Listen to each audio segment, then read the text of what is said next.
Conductor है जिस conductor में I अमाउंट का करंट बह रहा है। इस कंडक्टर में I अमाउंट का करंट बह रहा है कुछ इस प्रकार से। तो क्या होगा, इस कंडक्टर के अराउंड जो मैग्नेटिक फील्ड होगा वो होगा कंसेंट्रिक सर्कल, ऐसे ऐसे और बाहर की तरफ। अब अगर मैं बात करूं ये कंसेंट्रिक सर्कल्स, अगर इस कंसेंट्रिक सर्कल के किसी भी छोटे से पॉइंट पर अगर मैं मैग्नेटिक फील्ड का पता करना चाहता हूं, मान के चले कि मैं ये बाहर वाला कंसेंट्रिक सर्कल ले रहा हूं, बाकी किसी भी एक कंसेंट्रिक सर्कल पर बात करते हैं, बाकी तो सेम होगा, ठीक है। तो मैं कोई भी एक कंसेंट्रिक सर्कल ले रहा हूं और इस कंसेंट्रिक सर्कल पर मैं मैग्नेटिक फील्ड का पता करना चाहता हूं। अगर ये यहाँ से इतना है, कुछ ऐसा ऐसा ऐसा ऐसा, यहाँ से किसी डिस्टेंस r डिस्टेंस पर है या जो भी हमारे पास है, तो इस पर अगर मैं एक छोटा सा, बहुत सारे छोटे छोटे dl एलिमेंट बनेंगे, ठीक। यहाँ पर अगर होगा तो ये रहेगा हमारे पास dl एलिमेंट। अब इस dl एलिमेंट पर अगर हम मैग्नेटिक फील्ड का डायरेक्शन देखें तो वो कुछ इस प्रकार से होगा, this will be magnetic field. तो एम्पियर सर्कुलर लॉ क्या कहता है कि ये जो सारे dl एलिमेंट, अगर मैं यहाँ पर बात करूं इस dl एलिमेंट के कारण कितना मैग्नेटिक फील्ड होगा, तो मैं सिंपली क्या करूंगा, मैग्नेटिक फील्ड को dl एलिमेंट से मल्टीप्लाई करूंगा। लेकिन ये बात आया केवल और एक ही dl एलिमेंट का। अगर ऐसे ही इसके ऊपर बहुत सारे dl एलिमेंट है, ये dl एलिमेंट है, ये dl एलिमेंट है, ये dl एलिमेंट है, ये dl एलिमेंट है, तो ये बहुत सारे dl एलिमेंट के कारण कितना मैग्नेटिक फील्ड होगा वो कौन बताएगा। तो एम्पियर ने क्या कहा कि इनका जो सारे dl एलिमेंट का मैं क्या कर दूंगा, सम कर दूंगा, सिग्मा dl एलिमेंट ये होगा म्यू नॉट I टाइम्स के बराबर। इसके अंदर से जो करंट फ्लो कर रहा है, कंडक्टर के अंदर से जो करंट फ्लो कर रहा है वो होगा म्यू नॉट I टाइम्स के बराबर।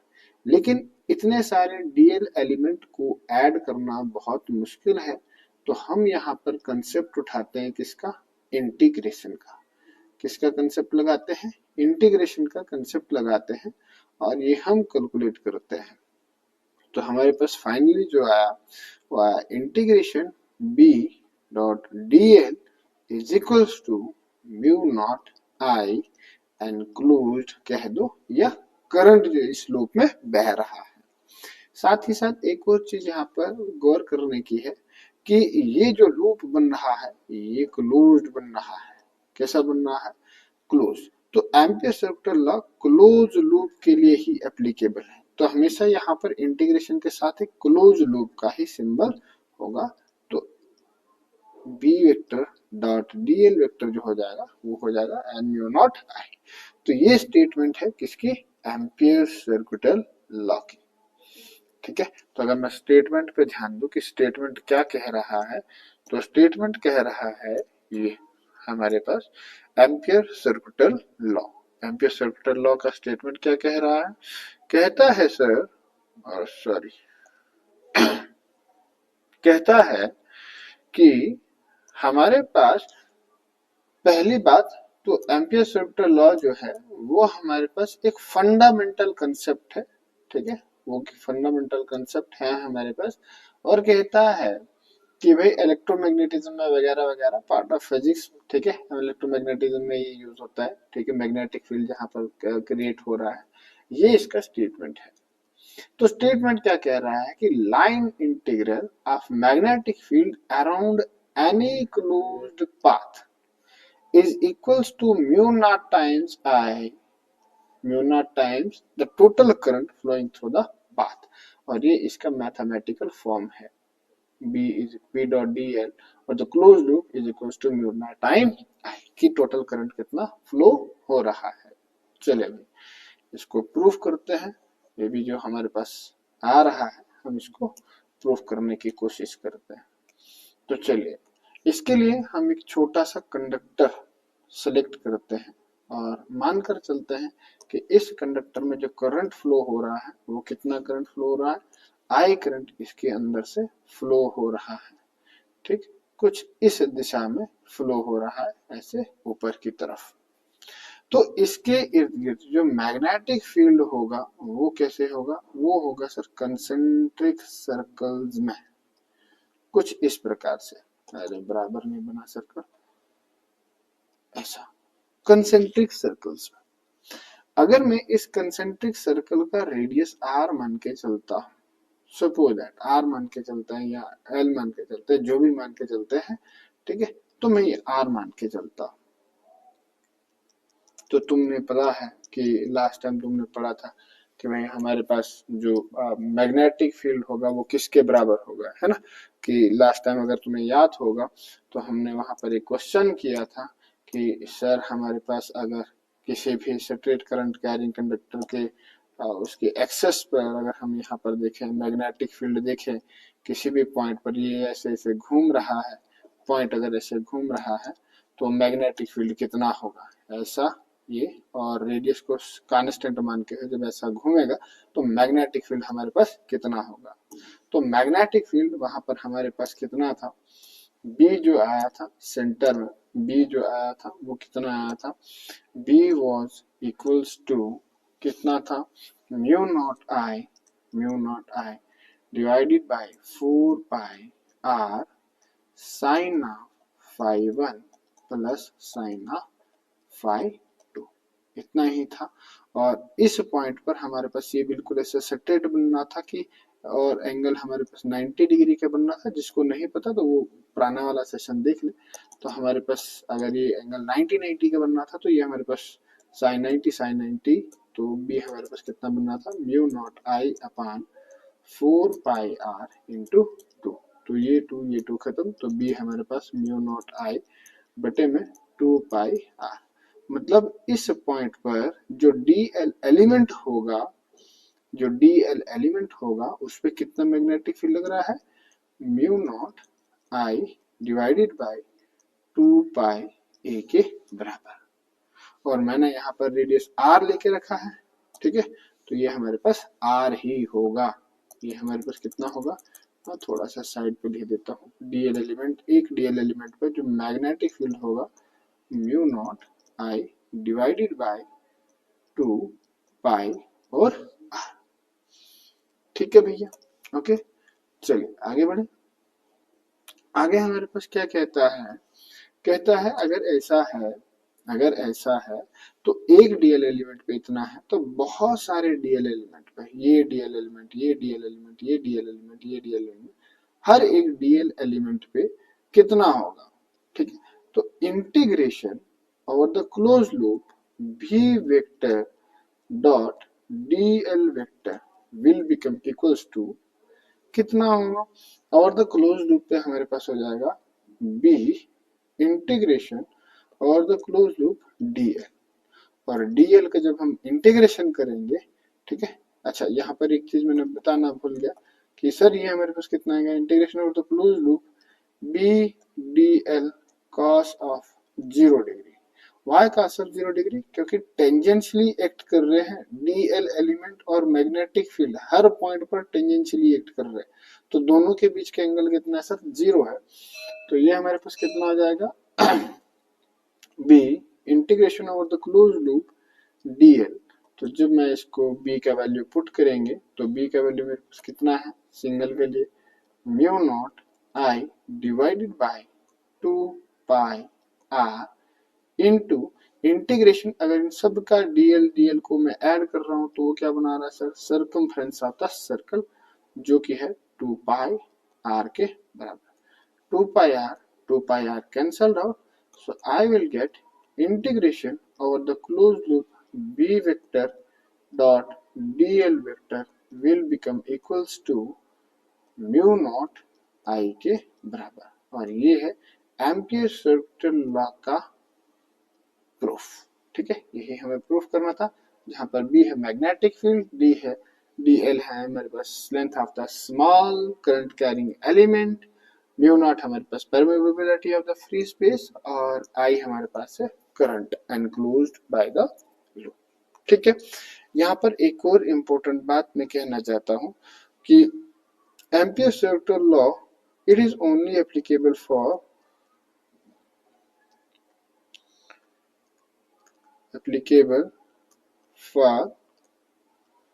Close loop. ओपन लूप के लिए ये नहीं होगा। पहली बात तो लूप जब भी बनाएगा तो क्लोज ही होगा, तो ये क्लोज्ड सर्किट के लिए ही एप्लीकेबल होगा। ठीक है भैया। अच्छा, अगले में बढ़े। अगला हमारे पास कहता है applications of Ampere circular law. So there are two applications of Ampere circular law. पहला हमारे पास सोलेनॉइड है, जैसे ये रहा हमारे पास सोलेनॉइड, एंड दूसरा हमारे पास टोरॉइड। ठीक है, तो मैं इसको थोड़ा सा ध्यान देकर समझ लेना। अच्छा भाई, मान के चलो ये मेरे पास एक करंट कैरिंग एलिमेंट है और इसमें मैं आई करंट डाल देता हूँ। सोलेनाइड, पहली बात तो सर हमारे पास सोलेनाइड होता क्या है? सोलेनाइड होता है सर एक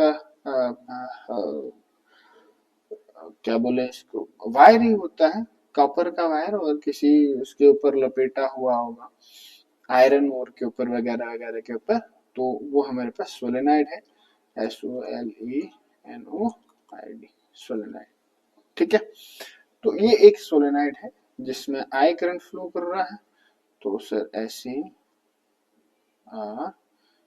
ऐसे ऐसे ऐसे ऐसे ऐसे ऐसे, ठीक है, करंट ऐसे फ्लो कर रहा है। ठीक, अच्छा, ऐसा फ्लो कर रहा है, ऐसा फ्लो कर रहा है, ऐसा फ्लो कर रहा है, ऐसा ऐसा, ये ऐसे फ्लो कर रहा है करंट। ठीक है, यहाँ से ऐसे अंदर की तरफ करंट फ्लो कर रहा है। थोड़ा सा ध्यान देने वाली बात यह है कि अगर ऐसे अंदर की तरफ तो यहाँ से बाहर की तरफ होगा। ठीक है, ऐसे ऐसे ऐसे ऐसे ऐसे बाहर की तरफ यहाँ से। ठीक, ये रहा डायरेक्शन ऑफ करंट कि जो इस सोलेनॉइड में फ्लो कर रहा है। एक कॉपर का हमारे पास कॉइल है और मैंने इसको ऐसे फ्लो करवा दिया। ठीक है, अच्छा, अभी थोड़ा सा ध्यान देकर समझेंगे कि हमारे पास और क्या हो रहा है यहाँ पर, और इम्पोर्टेंट क्या हो रहा है, इंटरेस्टिंग फैक्टर्स और क्या क्या है। और क्या क्या है, अगर मैं यहाँ पर अगर डायरेक्शन ऑफ करंट जो है वो है इनवर्ड, ऐसा अंदर की तरफ इनवर्ड। ठीक, और यहाँ पर है आउटवर्ड, बाहर की तरफ। मतलब पेपर पकड़ लो और पेपर के इनवर्ड, और जिस पेपर पर मैं लिख रहा हूँ उस पेपर पे अंदर की तरफ ये करंट जा रहा है, तो मैग्नेटिक फील्ड कैसा होगा, है ना? Ampere circular law, right hand rule लगा दो। तो राइट हैंड रूल जब आप लगाएंगे तो आपका थंब का डायरेक्शन ये रहेगा, ये आपके थंब का डायरेक्शन रहेगा, और ऐसे आपकी फिंगर्स जो है कर्ल हो जाएंगी। ठीक, ऐसे आपकी फिंगर्स जो है वो कर्ल हो जाएंगी। ये मतलब कर्ल ऑफ द फिंगर ऐसे आएगा, और थंब जो रहेगा वो ऐसे पीछे की तरफ रहेगा। तो कर्ल ऑफ द फिंगर ऐसे ही घूमेगा, ऊपर से आगे की तरफ और यहाँ से नीचे की तरफ ऐसे। कर्ल ऑफ द फिंगर ऐसे घूम रहा है, और curl of the finger represents the direction of magnetic field.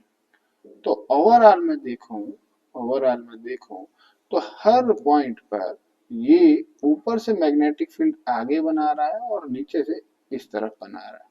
ऊपर से आगे और यहाँ से ऐसे ऐसे और ऐसे, यहाँ से ऐसे और ऐसे, ऐसे और ऐसे। ठीक है, पूरे जितने भी n नंबर ऑफ टर्न्स है ये सारे के सारे ही, क्योंकि एक ही कॉइल हमारे पास बना है, तो एक ही कॉइल हमारे पास सेम डायरेक्शन में ऐसे करंट का बहाव चल रहा है। तो मैग्नेटिक फील्ड भी हर एक डोमेन, हर एक सर्कल जो कॉइल का होगा वो भी ऐसे ही सेम डायरेक्शन में ही बनाएगा। ठीक, ऐसे और ऐसे और ऐसे और ऐसे। ठीक है। अब अगर मैं नीचे वाले में देखूं तो डायरेक्शन ऑफ करंट बाहर की तरफ है, तो मैग्नेटिक फील्ड कैसे होगा? मैग्नेटिक फील्ड कैसे होगा? तो मैग्नेटिक फील्ड आप कर्ल बना दो, फिर से कर्ल बना दो, तो मैग्नेटिक फील्ड का डायरेक्शन जो हमारे पास होगा, देखो ये डायग्राम यहाँ पर थोड़ी सी गलत बनी है, ठीक है, तो ये ऐसा हो जाएगा, ठीक, ये ऐसा और ये ऐसा, है ना, क्योंकि यहां से करंट बाहर आ रही है, तो अगर बाहर की तरफ आप कर्ल बनाओगे तो ये ऐसा ही डायरेक्शन बनेगा मैग्नेटिक फील्ड का, ठीक, ऐसा, राइट हैंड रूल लगा दो, ऐसा और ऐसा, ऐसा और ऐसा। ये मैंने एआई से इमेज बनवाया है, इसीलिए थोड़ा सा आपको गड़बड़ लग रहा होगा, ठीक है, गड़बड़ क्या लग रहा होगा, गड़बड़ ही बना के दिया है उसने। देखो यहाँ से भी मैग्नेटिक फील्ड अंदर की तरफ है और यहाँ से भी मैग्नेटिक फील्ड अंदर की तरफ, हम कंफ्यूज हो जाएंगे कि हम कहाँ से लेंगे, है ना। तो थोड़ा सा एआई भी प्रॉपर काम नहीं करता है, यूज करते हैं, इसलिए बोलते हैं कि बुक का यूज किया करो, ठीक है, तो मेरी गलती है, ठीक है। तो ये ऐसा और ये ऐसा, ठीक, ऐसा, ऐसा और ये ऐसा, ये ऐसा और ये ऐसा, ठीक है भैया। तो अगर ध्यान से देखा जाए तो हर एक डोमेन जो मैग्नेटिक फील्ड बना रहा है, उसकी मैग्नेटिक लाइन ऑफ फोर्सेस जो बाहर से है वो ऐसे है आगे की तरफ, और यहां से जो फोर्सेस है वो ऐसे है अंदर की तरफ, ठीक है। वापस से अगर मैं बात करूं तो यहां से हमारे पास, यहां से फिर से वो आगे की तरफ है और यहां से फिर से वो मुड़ के वापस ऐसे अंदर की तरफ है, ठीक है। इन जनरल अगर मैं बात करूं तो ऐसे बहुत सारी फोर्सेस हमारे पास इधर से इधर की तरफ है, तो direction of all these forces जो हमारे पास है वो इस तरफ है। तो अगर मैं ऐसा कह दूं कि सर हमारे पास ये है कि बाहर से मैग्नेटिक फील्ड आगे की तरफ जा रहा है, ठीक है, लेफ्ट टू राइट जा रहा है, और अंदर से राइट टू लेफ्ट जा रहा है, ठीक, हर एक डोमेन का, हर एक सर्कुलर रिंग का सारे के सारे मैग्नेटिक फील्ड्स एड अप होके अंदर से आगे की तरफ जा रहे हैं और बाहर से लेफ्ट से राइट जा रहे हैं, और अंदर से ये आ गया मेरे पास राइट और ये आ गया लेफ्ट। तो अंदर से अगर बात करूं तो ये इधर की तरफ निकल रहा है बाहर की तरफ, और यहां से अगर मैं बात करूं तो ये अंदर की तरफ इंसर्ट हो रहा है। तो अगर ऐसा है तो पूरा सोलेनोइड जो बिहेव कर रहा है, ये फेस जो इसका बिहेव कर रहा है, ये बिहेव कर रहा है नॉर्थ पोल की तरह और ये बिहेव कर रहा है साउथ पोल की तरह। अभी मेरे पास जो क्वेश्चन है, क्वेश्चन ये है कि सर इसके सेंटर में कितना मैग्नेटिक फील्ड होगा, कि इस पॉइंट पर मैग्नेटिक फील्ड, पॉइंट पी पर मैग्नेटिक फील्ड कितना होगा, पॉइंट पी पर मैग्नेटिक फील्ड कितना होगा।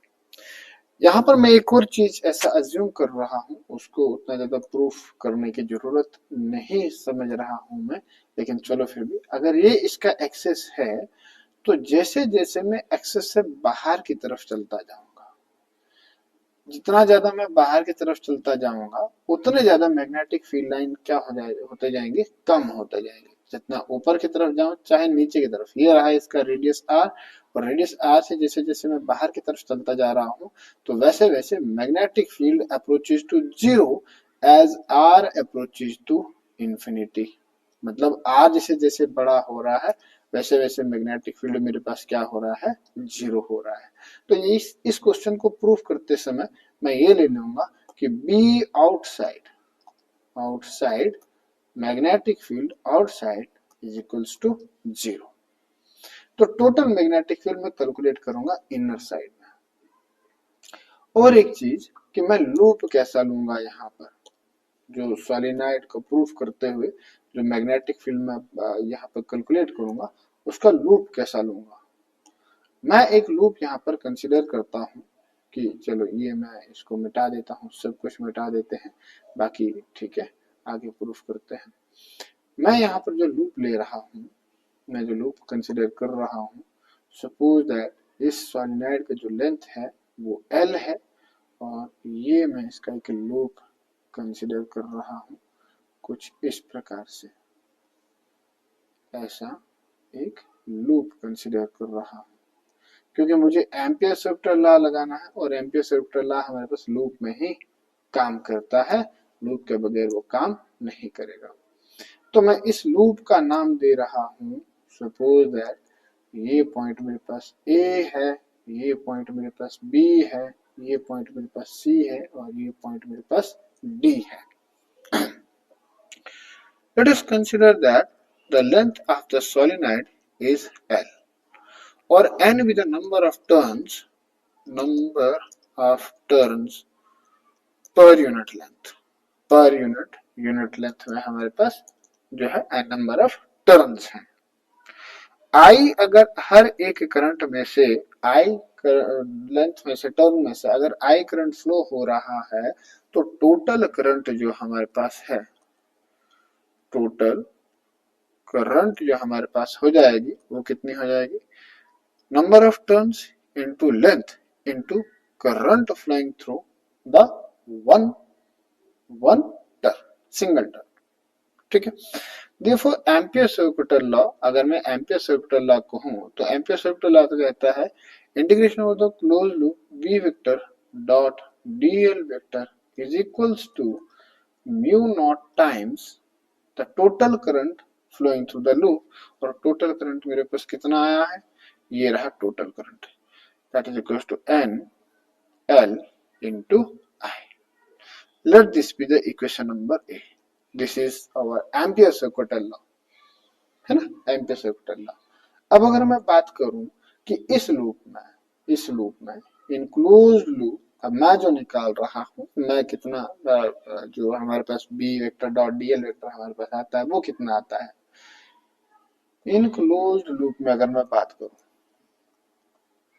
जब मैं ए से बी की तरफ चलता हूं तो इंटीग्रेशन और the close loop A to B vector dot DL vector कितना आएगा, ये मेरे पास आएगा integration over the close loop B D L cos of 90 degree, और ये हो जाएगा 0।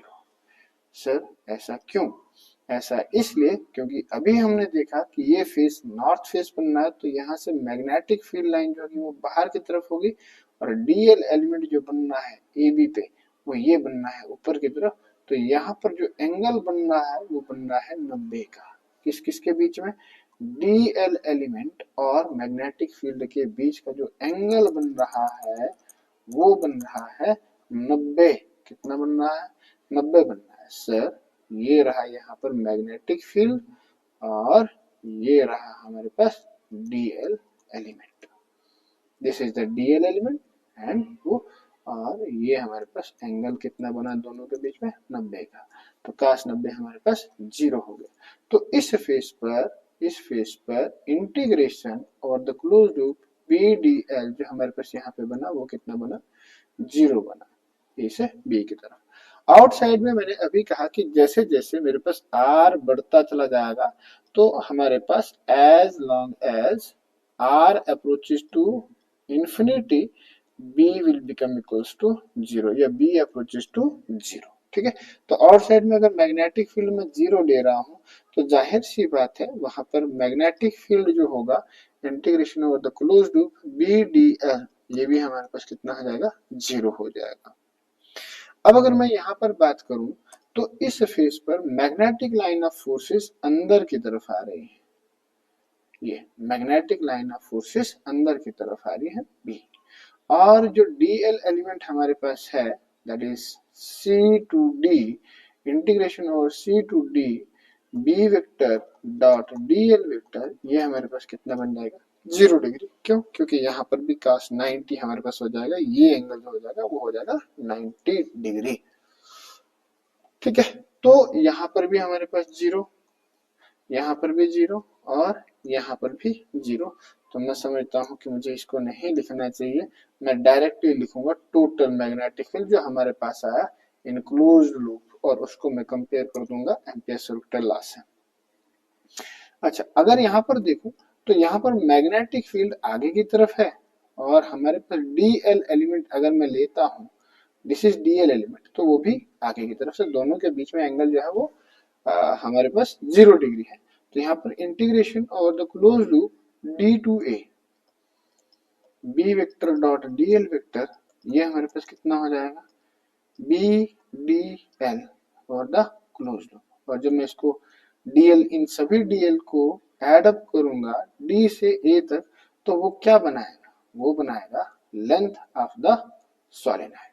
क्या बनाएगा, लेंथ ऑफ द सॉलिनॉइड। तो ये हमारे पास कितना हो जाएगा बी डी एल के बराबर हो जाएगा। तो देयरफॉर मैं टोटल यहाँ पर लिखता हूँ integration over the close loop A B C D A, ठीक है, A B C D A B vector dot D L vector equals to कितना हो गया बी डॉट एल के बराबर। ये डी एल लिख दिया मैंने यहाँ पर, डी एल नहीं है, ये लेंथ हो जाएगा एल हो जाएगा, तो बी इंटू एल के बराबर हो जाएगा। ठीक है, तो और द क्लोज लूप तो पूरा ये बनना है ना, ये लूप बनना क्लोज लूप, लेकिन बाकी जगहों पर magnetic field, outside magnetic field 0 है और दाएं बाएं जो बनना है वो 90 डिग्री पे बनना है। काश 90 0 होगा तो टोटल लेंथ यही आएगा, तो यही करता धरता रहेगा यहाँ पर। तो let this be equation number B. अगर मैं इन दोनों इक्वेशंस को कंपेयर करूं, equation number A and equation number B को अगर मैं कंपेयर करूं, तो मेरे पास क्या आएगा, I am comparing equation A and B, I will get left hand side दोनों का बराबर है, तो राइट हैंड साइड भी B dot L is equals to N mu naught I into L. Right hand side भी क्या होना चाहिए, बराबर होना चाहिए, यहाँ से एल और एल खत्म रहता है। तो मैग्नेटिक फील्ड जो होता है एक सोलिनॉइड के द्वारा वो होता है एन म्यू नॉट आई के बराबर। This is the required expression for the magnetic field due to a solenoid. Solenoid से इतना मैग्नेटिक फील्ड होता है, और ये कंफर्म है कि मैग्नेटिक फील्ड जो है it is directly proportional to number of turns and magnetic field is directly proportional to current flowing through the solenoid. ठीक है, तो इन दो फैक्टर्स पर ये डिपेंड करता है।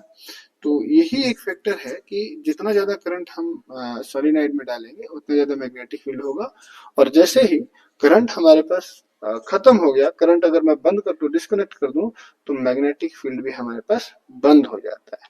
तो एक बहुत बड़ा ड्रॉबैक भी है सोलिनॉइड का कि कंटिन्यूसली हमारे पास मैग्नेटिक फील्ड नहीं देता है, और बहुत बड़ी एप्लीकेशन भी है। ठीक है, क्योंकि इसको हम अपने हिसाब से वैरी करवा सकते हैं। आई होप कि क्लियर हुआ होगा। नेक्स्ट क्वेश्चन में अगर मैं बात करूं अगले जो इसका जो दूसरा हमारे पास एप्लीकेशन है दैट इज टोराइड। ठीक है, टोराइड स्पेलिंग देख लेना टोराइड की।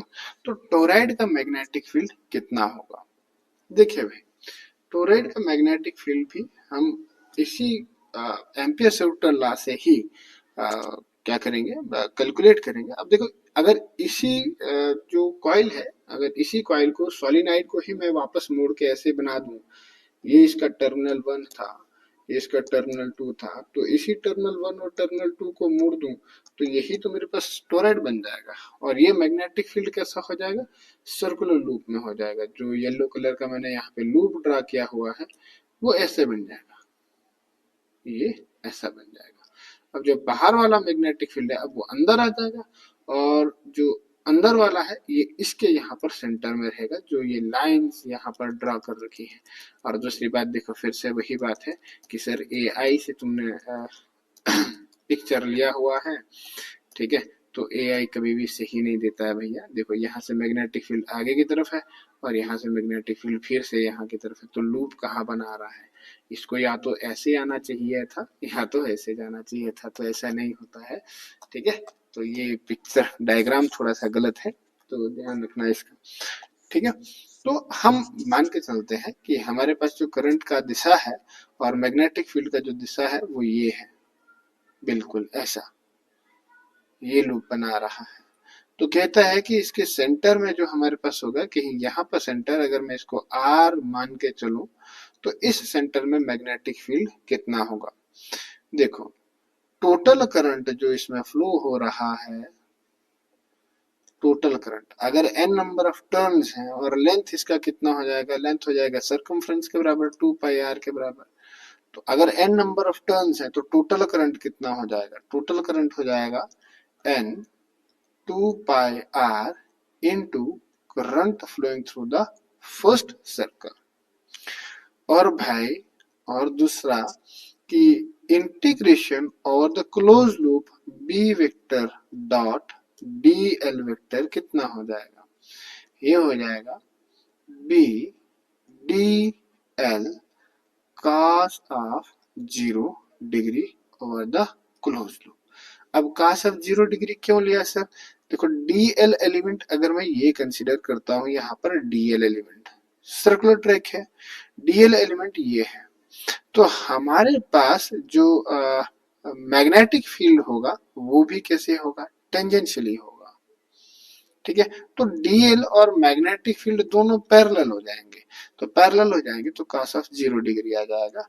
तो ये कितना आ जाएगा, integration over the close loop b dl, तो ये हमारे पास बन जाएगा b integration over the close loop dl, और ये सभी dl को अगर मैं ऐड कर दूं तो ये बना देंगे क्या, सर्कमफ्रेंस ऑफ द सर्कल। क्या बना देंगे, सर्कमफ्रेंस ऑफ द सर्कल, और जिसका रेडियस है r, तो ये हमारे पास हो जाएगा b 2 पाई r के बराबर।